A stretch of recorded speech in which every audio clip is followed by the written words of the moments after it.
ቀዳሚ ወዳደረኩት ዘገባ አልፋለሁ። በቅድሚያም የጦር ግንባር መረጃዎችን በማስቀደም ጀምራለሁ።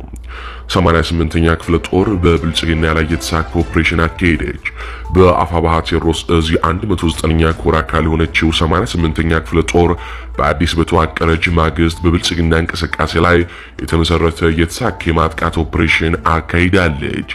በትላንትናው ዕለት የብልጽግና ኃይል የለመደ የጥፋት በትሮን በህዝብ ላይ ለመፈጸም ከሌሊቱ 9 ሰዓት ከወንበርማ ርዕሰ ከተማ ሸንዲ መነሻውን አድርጎ ወደ ኮኪ ቀበሌ እየተንቀሳቀሰ ሲሆን በ109ኛ ኮር 88ኛ ክፍለ ጦር በተደረገበት የማጥቃት ኦፕሬሽን በርካታ የብልጽግና ኃይል ሞትና ቁስለኛ መደረጉም ተገልጿል።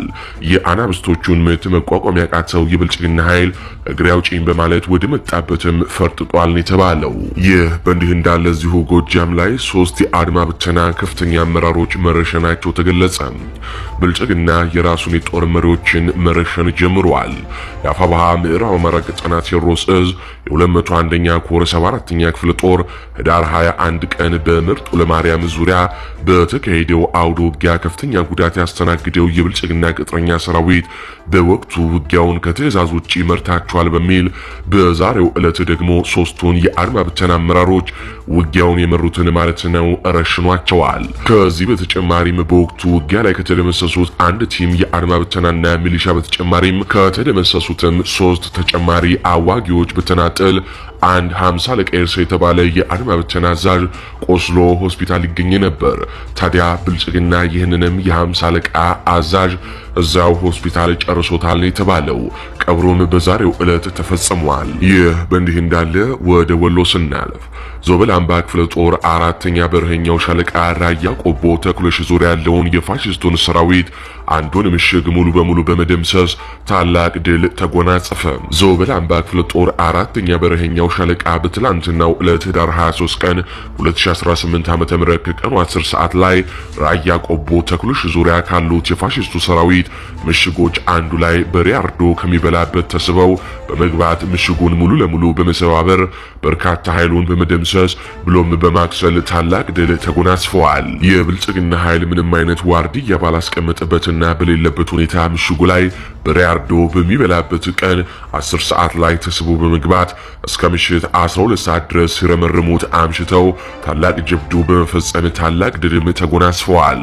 ከዘመቻ አርበኛ ደማሊ አባነዶ ማግስት ፋሺስቱ አገዛዝ ቤተ አማራ ከነበሩ እዞች በተጨማሪም 2 እዝ በማስገባት ወረራ ቢያደርግም ምኒልክ እዝ የብልጽግናን ኃይል ወደሚመታበት ወረዳ በማስገባት ወደ ደፈጣ ውጊያ በመግባት ሲያመቸው ደግሞ መደበኛ ውጊያ በማድረግ በርካታ ኃይሉን ሙትና ቁስለኛ እንዲሁም ምርኮኛ እያደረገ በተጨማሪም ያስኮበለለውም ይገኛል። ይህ በእንዲህ እንዳለ በመርሳ ከተማ አቧሪ ቅዱስ ገብርኤል ቤተክርስቲያን ከ16 በላይ የአገዛዙ ወታደሮች አስክሬን ስርዓተ ቀብራቸው ተፈጸመ።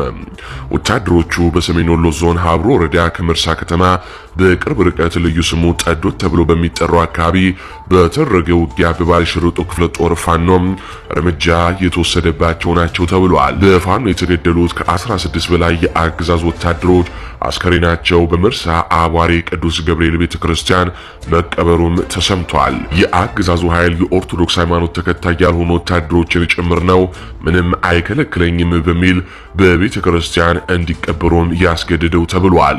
በሰሜን ወሎ ዞን ሀብሮ ወረዳ ከመርሳ ከተማ በቅርብ ርቀት ልዩ ስሙ ጠዶት ተብሎ በሚጠራው ቀበሌ ህዳር 19 ቀን 2018 ዓ.ም ጀምሮ እስከ ህዳር 23 ቀን ምሽት ድረስ በተደረገ ውጊያ የአገዛዙ ኃይል ከባድ የሆነ የሰብአዊና ቁሳዊ ኪሳራ መከናነቡን ሚዲያችን ለማረጋገጥ ችሏል። በዚህ ቀጠና በብልጽግና ላይ ልዩ እርምጃ በመውሰድ ድል የተቀዳጁት ደግሞ በአፋባሃ ምኒልክ እዝ ሽርጥ ለባሽ ኮማንዶ በሚል ቅጽል ስም የሚጠሩት የባለሽርጡ ክፍለ ጦር ፋኖች መሆናቸውም ተገልጿል። ከነዚህ 16 የመከላከያ ሟቾች መካከልም ከፍተኛ አዋጊዎች እንደሚገኙበትም ነው የተገለጸው። በውጊያው ከተገደሉት በተጨማሪም ቁጥራቸው በውል ያልታወቀ በርካታ ወታደሮች በመርሳ ሆስፒታል ሕክምና እየተደረገላቸው እንደሚገኙ ነው ጣቢያችን ያረጋግጠው። በዚህ ውጊያ በደረሰባቸው መራር ሽንፈት የተበሳጨው የአገዛዙ ወታደራዊ አዛዦች መከላከያ ሰራዊቱ ሲዋጋ እናንተ በቂ ገዛ አላደረጋችሁም በሚል 4 የሚሊሻ አባላትን ሲረሽኑ በርካታ የሚሊሻ አባላት ደግሞ ለእስር እንደተዳረጉም ነው ከሚሊሻ ቤተሰቦች የተገኘው መረጃም የሚያመላክተው። ወደ ሌሎች ዘገባዎች አልፋለሁ። አረጋ ከበደ ባህር ዳር በፋኖ እንዳትያዝ ትልቅ ስጋት አለኝ ሲሉ ከፌዴራል መንግስት እንዲሁም ከአገዛዙ ወታደራዊ ጄኔራሎች ጋር ባደረጉት ቆይታም ተናገሩ። አረጋ ከበደ የፋኖ ኃይሎች በባህር ዳር ዙሪያ እየሰሩት ያለው ኦፕሬሽን በጊዜ የማይገታ ከሆነ ባህር ዳርን አስረክበን አዲስ አበባ ለመቀመጥ እንገደዳለን ብለዋል። የክልሉ ፕሬዝዳንት አረጋ ከበደ ከሰሞኑም በባህር ዳር ዙሪያ የተገደሉ ባለስልጣናትን በመጥቀስም መከላከያው አመራሮቻችን መንገድ ከመጀመራቸው በፊት መንገዱን አጽድተናል፣ ባህር ዳር ዙሪያን አጽድተናል፣ ሰላም ነው ይሉናል፣ በመንገድ መሃል ግን ተኩስ ይከፈትብናል፣ በእንደዚህ አይነት እንዝላልነት በርካታ አመራሮችን አተናል ሲሉ ለፌዴራል አመራሮች ተናግረዋል። አረጋ ከበደ ከትላንት ወዲያ ጭምር የሞርተር ጥቃት ተፈጽሞባቸው እንደነበረ በመግለጽ በዚህ ዓመት ብቻ በቁጥር የማይገለጹ በርካታ የግድያ ሙከራዎችን አምልጫለሁ ብለዋል። የክልሉ ፕሬዝዳንት እንዲህ መከራውን የሚበላ ከሆነ ታች ያለውን አመራር እንዴት ከለላ እንሰጣለን ብለን እናሳምነዋለን ሲሉም አረጋ ከበደ ተናግረዋል።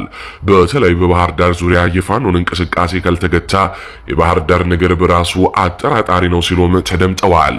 የከተማዋ ወጣት ኮሽታ ነው የሚፈልገው፣ እነሱ ትንሽ እንደገቡ ከሰማ ወዲያውኑ ነው እኛ ላይ የሚዞረው የሚዘምትብን፣ ስለዚህ ሊታሰብበት ይገባል ሲሉ አረጋ ከበደ ተናግረዋል። የተከፈለው መስዋዕትነት ተከፍሎ በባህር ዳር ዙሪያ ያለውን ጽንፈኛ መጥረግ አለብን ሲሉም ለፌዴራል ተወካዮች አሳስበዋል።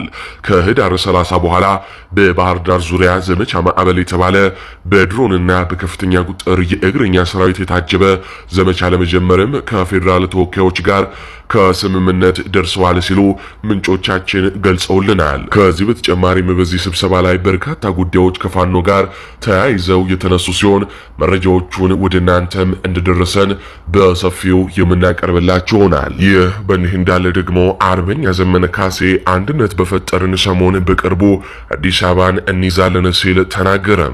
የአማራ ፋኖ ኃይሎች በአንድነት ዙሪያ እየመከሩ ነው ተብሏል። የአፋሕድና የአፋብኃ አመራሮች ባለፉት 3 ቀናት ተደጋጋሚ ንግግሮችን እያደረጉ መሆናቸው ተሰምቷል።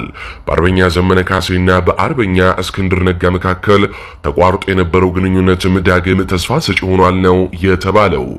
የሁለቱ ድርጅት የፋኖ አመራሮች አንድነት የሚፈጥሩ ከሆነ በአጭር ጊዜ ውስጥ የአብይን መንግስት እንደሚጥሉና ማዕከላዊ መንግስቱን መቆጣጠር እንደሚችሉ ከፍተኛ እምነት ያላቸው መሆኑንም የተነገረ ሲሆን አርበኛ ዘመነ ካሴም አንድነት በፈጠርን በጥቂት ጊዜ አዲስ አበባን የሚይዝ ኃይል መፍጠር እንችላለን ሲልም ተናግረዋል። ይህ በእንዲህ እንዳለ ግን በአንድነቱ ዙሪያ ሁሉም የፋኖ አባል ከሁለቱም ድርጅት ፍላጎት ከፍ ያለ ቢሆንም አንዳንድ አመራሮች የሚያቀርቡት ቅድመ ሁኔታና የግትርነት አያያዝ አሁንም አንድነቱን እንዳያዘገየው ስጋት ፈጥሯል ነው የተባለው።